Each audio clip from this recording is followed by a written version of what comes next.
반갑습니다, 여러분. 네, 오늘도 세 번째 강의, 교회 세움의 근거 칭의와 수양에 대해서 같이 나눌 텐데요. 우리 같이 기도하고 시작하도록 할까요? 하나님 아버지, 감사합니다. 저희들에게 배움의 기회를 허락하시고 하나님의 진리의 말씀을 또 이렇게 같이 나눌 수 있는 귀한 자리와 시간을 허락해 주시면 진심으로 감사합니다. 하나님께서 저희를 하나님의 말씀을 맡은 자로 부르셨는데 우리가 말씀에 대하여 최선을 다하고 힘써 배울 수 있는 마음과 용기를 허락하여 주시고, 하나님 저희들 한 사람 한 사람을 붙들어 주셔서 하나님의 때에 하나님의 곳에서 우리가 마음껏 하나님의 말씀을 가지고 쓰임받을 수 있도록 도와주시옵소서.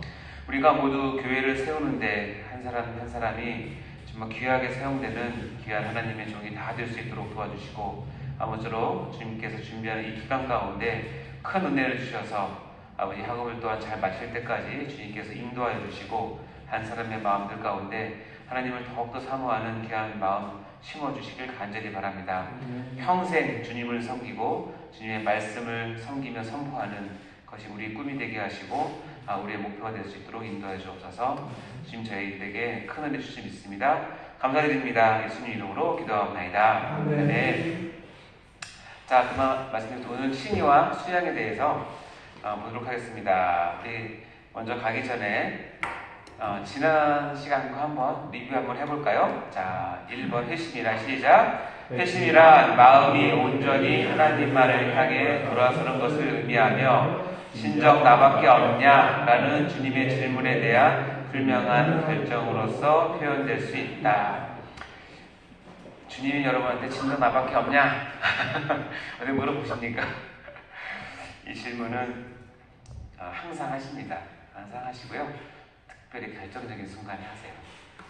그때를 대비해서 여러분 마음을 다른 것을 빼앗기지 마시고 오직 주님께만, 하나님께만 딱 붙들어내시기 바랍니다. 그래서 영어 표현에 의하면 너의 시선을 하나님께 고정하라, 픽스하라고 되어 있잖아요. 이게 그 말씀입니다. 자, 2번 읽어볼까요? 시작. 진정한 회심은 회개와 신앙으로 구성되며 지정의를 통한 삶의 전 영역에서 드러나게 된다. 예, 진정한 회심은 과거에 대한 회심, 회개, 미래에 대한 회심, 신앙으로 구성되어 있고 우리의 인격, 즉 마음을 뜻하는 지정의를 통해서 우리의 실제적인 삶에서 드러나게 된다는 말씀이죠. 자, 3번 읽어보겠습니다. 시작. 신앙이란 하나님께 대한 전적인 신뢰와 확신을 바탕으로 완전히 주님께 나를 맡기는 것이며 중생과 회심을 통과해야만 참된 신앙 생활이 시작된다. 네, 신앙이라는 것은 그 확신, 신뢰와 확신을 바탕으로 실제로 맡기는 그런 행위를 얘기하는 것이고, 이것은 중생과 회심을 통과해야만 시작되는 참된 신앙이라고 말씀드렸습니다. 자, 네 번째 읽어보겠습니다. 시작.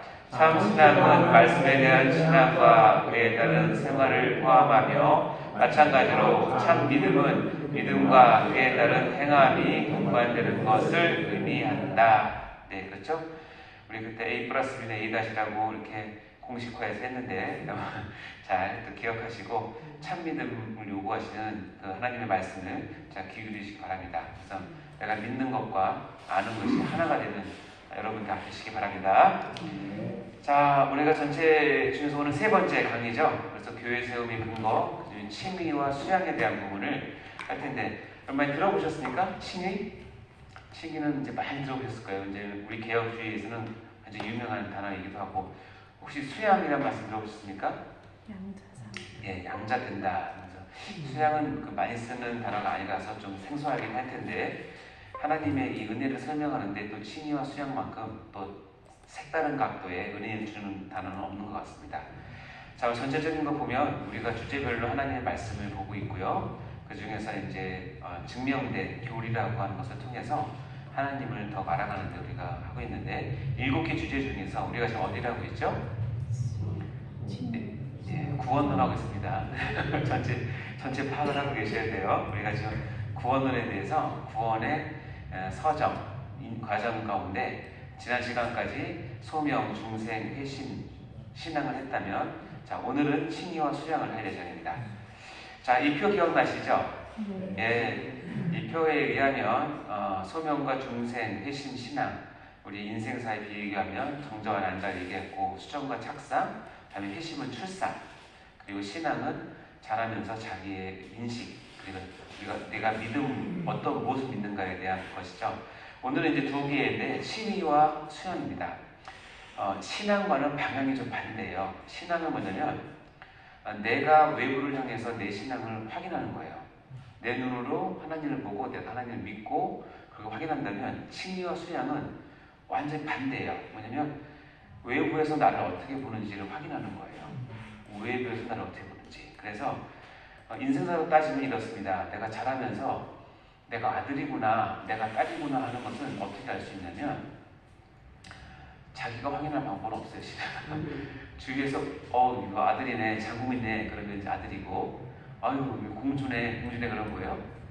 딸이죠, 그렇죠? 근데 문제는 이제 그 공주가 끝까지 가면 곤란합니다. 공주병이 걸리면 안 돼요. 역시 아들인지 딸인지. 여러분 국적이 뭐예요? 대한민국이죠. 물론 하나님 역시 신뢰합니다. 천국이요. 그래, 맞아요. 우리의 국적은 대한민국이죠. 대한민국이라는 것을 어떻게 알았냐면, 여러분이 학교에 가서 교육을 받아서 알은 거예요. 내가 대한민국 사람이구나. 그래서 알게 되고, 그것이 강화되기 시작한 게 2002년 월드컵 때 대한민국 했지 않았습니까? 그 외치면 외칠수록 내가 자랑스러운 대한민국 사람이다라는 것을 알게 되죠. 누가 스스로 만들어낸 게 아니라 외부 환경이 나를 대한민국 사람인 것을 규정을 하는 거예요. 칭의와 수양이 딱 그거예요. 이건 나로부터 나오는 게 아니라 외로부터 주어지는 것을 통해서 나의 구원의 한 측면이, 이 구원이 외부로부터 어떻게 보는지를 깨닫는 것이 칭의와 수양이에요. 앞에 거와는 조금 다르죠. 그런 면에서 칭의와 수양은 우리 구원을 설명하는 또 다른 측면이고, 근데 이게 굉장히 중요한 게, 우리 기독교, 특히 개혁교회의 시작이 칭의부터 시작이기 때문에 중요한 의미를 갖습니다. 자, 이 표에 보시면 우리가 이제 9개 단계를 했었어요. 소명부터 시작해서 소, 중, 회, 신, 친수성, 경영, 이렇게 9개죠. 여러분 이제 나중에 강도서 보실 때 이 구원의 서전 거의 한 문제는 꼭 나옵니다. 그러니까 꼭 외우셔야 됩니다. 소, 중, 회, 신, 친수성, 견영 이렇게 되죠. 소명, 중생, 회신, 신앙. 그리고 오늘은 이제 칭의와 수양을 할 텐데, 먼저 칭의를 이제 보도록 하겠습니다. 자, 오늘 칭의에 보면, 여러분 교환에 보면 5가지를 가지고 서론과 칭의의 정의, 칭의의 요소, 칭의의 결과, 칭의의 본질에 대해서 보도록 하겠습니다. 자, 먼저 서론을 볼까요? 금방 말씀드린 것처럼 서론에서는 칭의라고 하는 것이 있습니다. 칭의. 쉬운 말로 의롭다고 칭해주다라는 뜻이에요. 한문으로 따지면 영어는 justification이라고 쓰기도 하고요. 금방 소개드린 것처럼 칭의는 우리 교리상에서는 구원의 꽃이라고 얘기를 합니다. 그리고 이것은 이 개혁주의, 특히 개신교 역사의 시작을 칭의부터 했다고 해도 과언이 아닙니다. 근데 칭의를 마치 루터가 이제 이신칭의를 통해서 천주교로부터 이제 종교 개혁을 하는데 가장 시발점에 대한 중요한 교리이긴 한데, 그렇다고 루터가 발견한 교리는 아니에요. 칭의 자체는 이미 사도 바울이 성경 곳곳에 이 칭의에 대한 소중한 진리를 이미 몇 차례 계속 밝혔어요. 근데 이 칭의를 가지고, 물론 초대 교회에서는 당연히 이 칭의 개념, 하나님께서 의롭다고 칭해주시는 개념이 충분히 있었고, 그것을 통해서 우리가 믿음을 지켰고, 그것을 통해서 우리가 순교할 때까지도 하나님께서 나를 칭해주셨다, 의롭다고 칭해주셨기 때문에 나의 목숨을 드리는 것도 조금도 아깝지 않은 그런 믿음의 사람들이었거든요. 근데 이게 이제 희석이 된 게 뭐냐면, 이제 중세에 들면서 한 1000년 이상 카톨릭이, 로마 카톨릭이죠. 카톨릭이 이제 기독교를 이제 하면서 의롭다고 칭하는 것이 하나님께서 칭하는 것이 아니라 교회에서 요구하는 어떤 행위, 그리고 교황이 요구하는 어떤 것, 그런 것들을 지켜냄으로써 의롭다 받을 수 있다라고 거짓 가르치기 시작했기 때문에 상대적으로 이 칭의에 대한 그 중요성, 그리고 이 구원의 참 진리가 점점 없어졌죠. 여러분 알겠지만 루터가 사제였지만, 사제되기 전에 친구와 함께 말을 타고 가다가 비 오는 날이었나 봐요. 근데 갑자기 번개가 번쩍 쳤는데 바로 옆에 있던 그 친구가 번개에 맞아 죽었어요. 그거를 직접 목격을 했어요. 그러니까 루터는 이 하나님이 얼마나 두려운지 몰라요. 이 두려운 하나님 앞에 내가 서서 구원을 받아야 되는데 자기 자신을 아무리 봐도 내가 하나님께 의롭다고 칭함을 받고 의롭다고 해서 구원을 얻을 용기가 없는 거예요. 그래서 어떻게 했어요? 그래서 이제 내가 그럼 전적으로 하나님 매달리지 않아서 사제가 된 거라고 생각하시면 돼요. 사제가 돼서도 어떻게 하면 내가 하나님 앞에 잘 보여서 구원을 얻을 수 있을까에 대해 어떻게 보면 루터는 굉장히 이 마음이 하나님에 대해서 순수했던 사람인 것 같아요. 그러니까 어떻게 했냐면 그 당시 가르쳤던 것들 성경을 필사를 하고 밤에 잠을 안 자고 기도를 하고 심지어는 성당의 그 수많은 계단을 무릎으로 기어 오르고 내리면서 무릎이 다 까지면서 피를 흘리고 그런 고행을 통해서 그리고 금식을 통해서 내가 어떻게 하면 하나님 앞에 받아들여질 수 있을까를 고민했던 사람이에요. 근데 하다 보면 내가 금식을 아주 깊이 들어갈 때 이때는 내가 받아들여진 것 같고 내가 무릎이 까지면서까지 하나님을 찾을 때는 받아들여진 것 같은데 금식이 끝나고 고행이 끝나면 또 며칠 되면 어떻게 돼요? 이 안에 있는 그 죄성이 드러나면서 또 고민이 시작된 거예요. 내가 하나님 앞에 받아들일 수 있을까? 내가 번개 맞아 죽지 않을까? 이런 고민을 하게 된 거죠. 그러다가 이제 다 알겠지만 오직 의인은 믿음으로 말미암아 살리라고 하는 구절에서 이 칭의의 진리를 묻혀있던 숨겨있던 시대의 진리를 다시 깨닫는 거예요. 그래서 구원은 하나님께 의롭다 칭함받는 것은 우리로부터 나오는 것이 아니다. 하나님께서 의롭다고 칭해 주시는 것에서 시작된다는 것을 가지고 이제 종교개혁이 시작이 됐고 그래서 개신교 역사에 시작이 된 거죠. 그래서 이 칭의는 우리 개혁주의교에서는 반드시 알고 있어야 될 개념이에요. 그러나 이제 여러분 오해하지 말 것은 뭐냐면 칭의가 구원 전체를 뜻하는 건 아니에요. 다시 얘기지만 구원이라고 하는 이 9가지 과정 전체가 아우러져서 하모니가 돼서 어떤 완벽한 집합체가 됐을 때 하나님께서 원하시는 구원을 우리가 누릴 수 있는 것처럼 그 중에서 칭의는 아주 금과 같은 아주 보석과 같은 것임에 틀림없지만 그 하나가 다 우리 구원을 설명할 수는 없어요. 그러니까 이건 반드시 아셔야 돼요. 그러나 우리가 칭의를 모르면 특별히 개혁주의 이 교회에서는 이 신앙에서는 칭의를 모르면 구원이 설명이 안 돼요. 그때 이거 중요한 내용이겠죠. 자 여기서 한 개 더 나간다면 우리가 구원의 용어를 정리할 때 하나님은 시간에 구애받지 않으시잖아요. 하나님은 구원은 하나라고 생각하시면 돼요. 그러나 우리 인간의 입장에서 아까 전에 배웠지만 과거적 구원이 있고 현재적 구원이 있고 미래적 구원이 있어요. 내가 예전에 과거에 구원을 받았다 이 말도 맞고 내가 지금 구원을 받아가고 있다 이 말도 맞고 내가 죽어서 구원을 받을 거야 라는 말도 맞아요. 우리는 시간과 공간에 제한받기 있기 때문에 구원의 그 형태를 과거로 현재로 미래로 나눠서 생각을 할 수밖에 없고 그렇게 적용할 수밖에 없어요. 그러나 하나님은 통이에요. 하나님 앞에서 모두가 다 살아있고 현재이기 때문에 하나님 한 구원이죠. 그래서 이제 과거적, 현재적, 미래적 구원을 우리가 설명을 하지만 그것은 하나님의 한 구원을 설명하는 것이듯 여기 그 교환해 보시면 구원의 용어에는 구원의 신분을 강조하는 용어가 있고 구원의 수준을 강조하는 용어가 있어요. 무슨 알겠죠? 그래서 구원의 신분을 강조하는 용어의 대표적인 것은 우리가 처음 배웠던 중생이에요. 거듭 태어났다. 죽었는데 살아났다. 시체가 살아났다. 신분이 바뀐 거예요. 오늘 배우는 칭의와 양자됨이 바로 이 신분을 나타내는 대표적인 용어예요. 그렇게 이해하시면 되고 수준, 이거 뭐냐면 구원을 그렇게 보는 것이 아니라 구원도 레벨이 있다고 보는 거예요. 아주 첫 출발부터 시작해서 그리스도의 장성한 분량까지 구원을 누리는 게 다른데 이것을 표현하는 거 뭐냐면 회심, 신앙, 또 다음 시간에 성화가 바로 이런 거예요. 그래서 내가 지금 칭의를 또는 양자를 배우는 거는 구원에 대한 부분 중에서 신분을 더 배우는구나 하고 생각하시면 되는 거예요. 그래서 구원은 또 이렇게 있어요. 구원은 어디로부터의 구원과 무엇을 향한 구원이 있다고 보시면 돼요. 신분이 뭐냐면 나의 구원은 어디로부터의 구원이죠? 죄로부터의 구원이 가장 핵심이잖아요.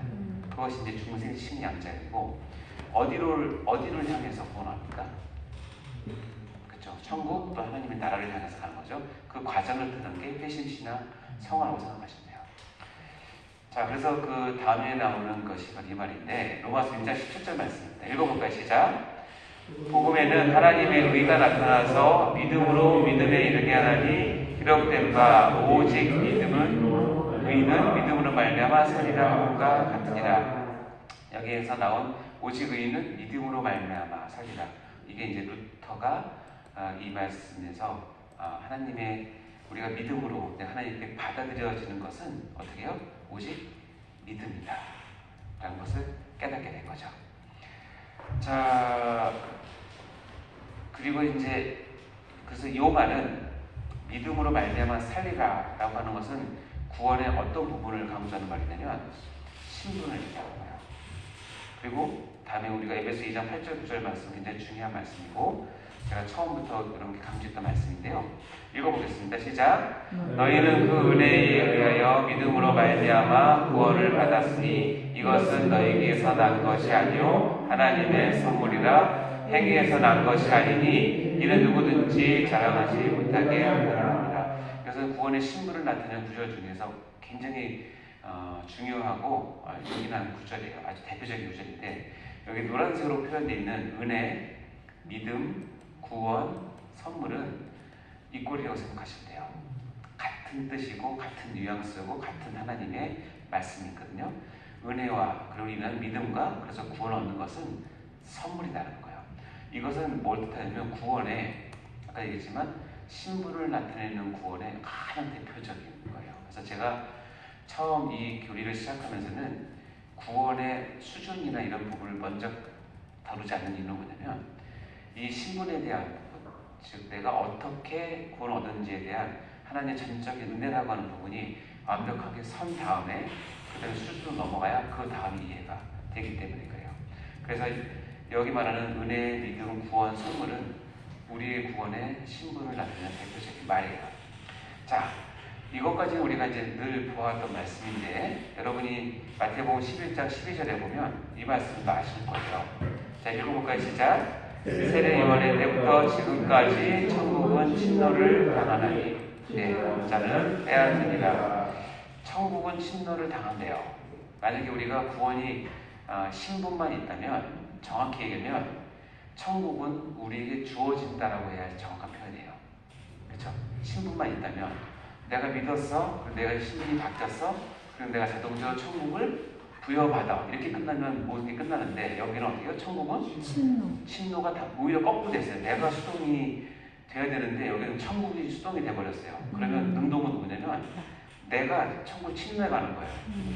근데 이거를 좀 과하게 오바를 하면 내가 어떤 행위나 어떤 일이나 어떤 열심을 가지고 천노를 빼앗아서 내가 취한다 이런 의미보다는 여기서 어떤 의미냐면 천국이라고 하는 것은 구원 얻은 사람들이 수준에 따라서 누리는 정도가 다르다고 생각하시면 딱 맞아요.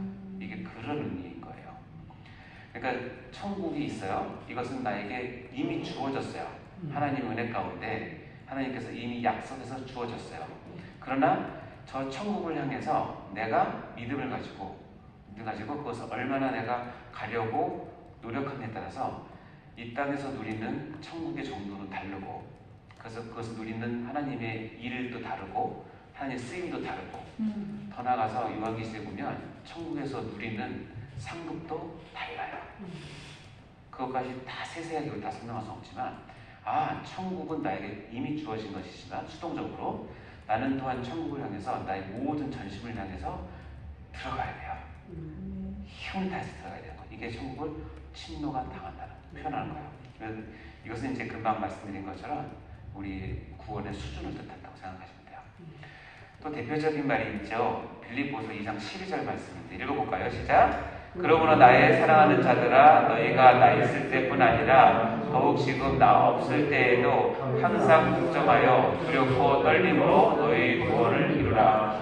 자, 앞에 배웠던 우리가 그 은혜로 말미암아 구원을 얻고 하나님 선물이 이렇게 있다가 여기 보면 항상 복종하고 두렵게 떨림으로 너희 구원을 이루라. 이걸 또 오해를 해서 우리가 받은 구원이 아직 불완전하고 부족하기 때문에 나머지 2%는 내가 채우자 이런 뜻으로 해석하면 절대 안 돼요.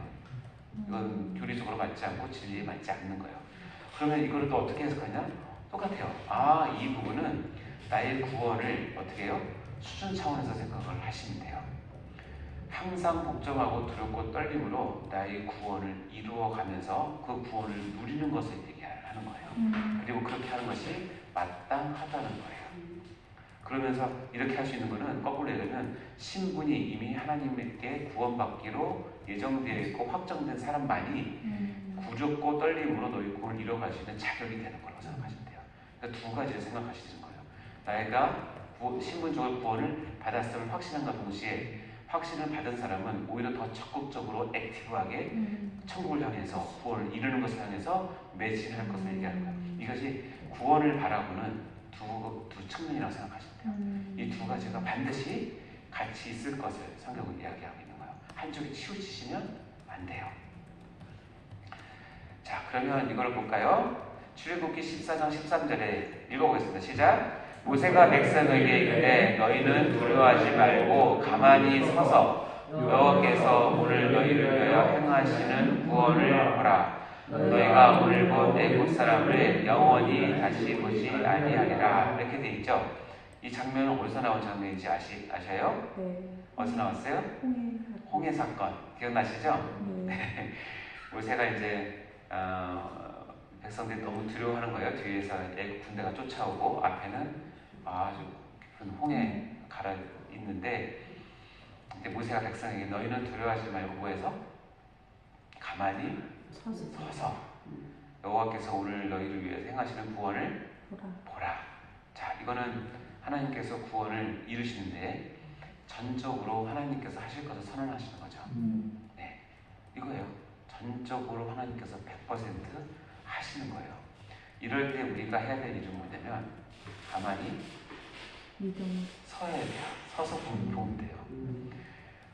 여기서 하나님께서 홍해물을 가르시는데 내가 좀 돕겠다고 바켓 들고 가서 홍해물을 기르면 그게 무슨 도움이 되겠어요?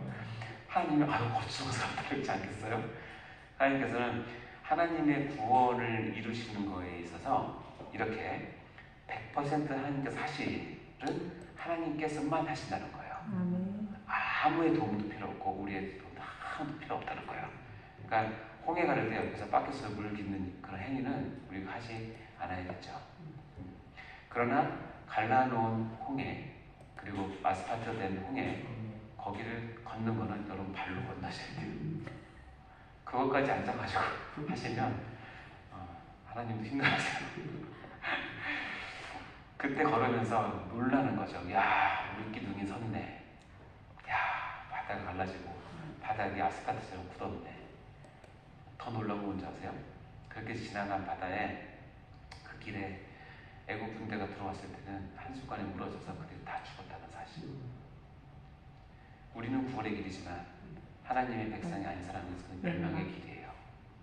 그것을 보면서 하나님을 찬양을 하는 것이죠. 위대하시다. 그리고 하나님의 구원을 우리는 겸손하게 가만히 서서 보면서 찬양할 뿐이에요. 그리고 여러분 가끔 놀라세요. 많이 놀리드리세요. 하나님도 기뻐하세요. 자, 이해되시죠? 그래서 이제 칭의의 정의를 한번 보면 이겁니다. 자, 주체, 근거, 내용, 효력으로 되어 있는데 옆에 있는 말을 한번 붙여서 읽어보면 칭의의 정의가 됩니다. 시작! 하나님께서 예수 그리스도의 완전한 의를 근거로 하여 죄인을 의롭다고 선언하시는 법적 행위이십니다. 그렇죠? 칭의의 주체가 누구래요? 하나님이요. 그래서 칭의라고 하는 구원을 설명함에 있어서는 주체는 하나님이에요. only. 우리는 전혀 안 들어가는 거예요. 우리는 칭의의 대상자일 뿐이에요. 근거는 뭐냐면 왜 그렇게 하시냐? 예수 그리스도의 완전한 의를 근거로 해서 하신다는 거예요. 그렇죠? 내용이 뭐냐면 죄인을 의롭다고 선언하시는, 여기시는이에요. 자, 그럼 여기서 뭐 죄인을 의롭다고 여기셨다, 죄인을 의롭다고 선언하셨다라는 말은 속뜻은 뭐예요? 그 죄인이 의롭다는 거예요, 안 의롭다는 거예요? 안 의로워요. 그렇지, 이게 핵심이에요. 그 사람이 의롭다고 칭해준다는 얘기는 오히려 의로운 사람은 의롭다고 칭해주는 거를 그런 의미가 없어요. 그건 너무 당연한 거잖아요. 누가 봐도 죄인이고 하늘이 알고 땅이 아는 죄인임에도 불구하고 하나님께서 그것을 어떻게 여기신다? 의롭다고 여겨주시는 거예요. 그래서 나는 그것을 받으면서 어떤 마음이 들겠어요? 너무 감사하지만 너무 죄송하고요. 내가 내 자신을 아는데 내가 하나도 의롭지 않거든요. 근데 의롭다고 뭐예요? 여겨주시는 거예요. 이거를 깨달아야 돼요. 그러니까 어떻게 해요? 내가 의롭다고 칭해봐서 내가 나 의롭지 이렇게 생각하는 것은 버릇 없는 사람이고, 제대로 모르는 그리고 또 거꾸로 의롭다고 칭했는데 난 여전히 죄인으로 뒤로 빼는 것도 옳지 않아요. 그것도 제2의 교만이에요. 의롭다고 칭하면 끝이에요. 왜냐하면 효력이 법적 행위이기 때문에 그래요. 우리나라는 3심제죠. 1심지 3심제요. 대법원에서 좀 있으면 대법원에서 큰 판결하잖아요. 대법원에서 판결이 나오면 그것은 대한민국에서 그 판결을 바꿀 수 있는 것은 없어요. 대법원 판결은 3심제니까 끝이에요. 거기서 판결한 것은 실은 그 내용이 죄가 있어요. 근데 판사가 어떻게 해서 하여튼 대법원이 판결을 해버렸어요. 죄 없다고. 그러면 이 사람은 실제로 죄가 있어도 법적으로, 사회적으로, 행정적으로는 죄가 없는 거예요. 이해되세요? 네. 왜냐면 대법원의 권위로 법적 선언을 했기 때문에 그래요. 이 사람이 죄 있다 없다 이제 그 다음부터 의미가 없어요. 실은 자수해도 의미가 없어요. 그건 끝이에요. 더 이상 물을 법이 없기 때문에 그래요. 칭의는 뭐냐면 하나님의 법정이 있어요. 하나님의 법정은 3심제가 아니라 단심제예요. 그리고 최고 재판관은 하나님이시고 예수 그리스도세요. 그분이 우리의 우주 모든 만물을 심판하세요. 특별히 인생으로 지어진 하나님의 형상을 가지고 태어난 인간은 그 법정 앞에 반드시 마지막에 서요. 그때 섰을 때 하나님께서 법적인 권위로 이재훈 너 죄 없어 라고 얘기한다면 저는 깜짝 놀라겠죠. 난 죄인인데 하면서 감격스러워 눈물도 흘리고 송구스럽기도 하고 그렇게 봐주신 하나님께 너무너무 감사하겠죠. 그리고 나오면 어느 누가 나한테 죄인이라고 손가락질을 할 수가 없어요. 그건 법적인 거예요. 하면은 큰일 나요. 이 칭의예요. 이 칭의가 지금 우리에게 주어졌다는 거예요. 아멘? 주체, 근거, 내용, 효력을 하나씩 보시면 압니다. 그리고 이 근거는, 칭의 근거는 오직 예수 그리스도의 십자가의 공로에 의지해서요. 아멘? 이걸 이제 많은 신학자들이 칭의에 대한 여러 가지 정의를 많이 하셔요. 이제 뭐 다 옳은 말씀이고 다 맞는데, 그래도 우리가 지금 이 교리의 체계를 배우고 있는 루이스 벌코프 신학자는 책에 이렇게 기록을 했는데 한번 보는 건 좋을 것 같아요. 한번 같이 읽어볼까요? 시작!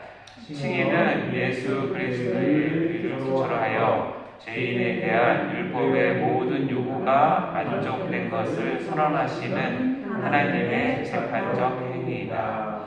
이 말이 이제 아까 읽었던 그거를 풀어서 한 거죠. 그렇죠? 죄인에 대한 하나님의 율법의 모든 요구가 예수님 때문에 만족됐다라고 하나님께서 선언해 주시는 재판적 행위다라고 얘기를 한다는 것입니다. 그래서 로마서 3장 23절, 24절은 이 부분을 이렇게 아주 잘 표현하고 있습니다. 우리 유명한 구절인데요. 읽어보겠습니다. 시작! 모든 사람이 죄를 범하였으며 하나님의 영광에 이르지 못하더니 그리스도 예수 안에 있는 속량으로 말미암아 하나님의 은혜로 값없이 의롭다 하심을 얻은 자 되었느니라. 구절이 금방 일단 심리의 모든 정의가 다 들어가 있는 거예요. 모든 사람이 죄를 범했어요. 한 사람도 예외 없이 태어나면서부터 죄를 뒤집어 쓰고 태어나고, 우리가 전에 배웠지만 죄 가운데 그 뒤주 속에 태어난 있는 사람처럼 죄를 뒤집어 쓰고 태어나서 하나님의 영광에 이르지 못하는 운명에 처해 있었는데, 어떤 은혜인지 모르겠지만 예수 그리스도께서 예정되신 한 사람을 위해서, 그 사람을 위해서 속량, 자기의 피와 자기의 살을 찢으심으로 나의 죄값을 대신 치러주심으로 속량하셨고, 그래서 이것이 하나님의 은혜라고 얘기하는 것이고, 그래서 값없이 의롭다 하심을 얻는 것, 값없이 칭의를 얻었다, 것이 로마서 3장의 주제입니다. 그것 때문에 우리가 은혜를 얻고 구원을 얻는다는 것입니다.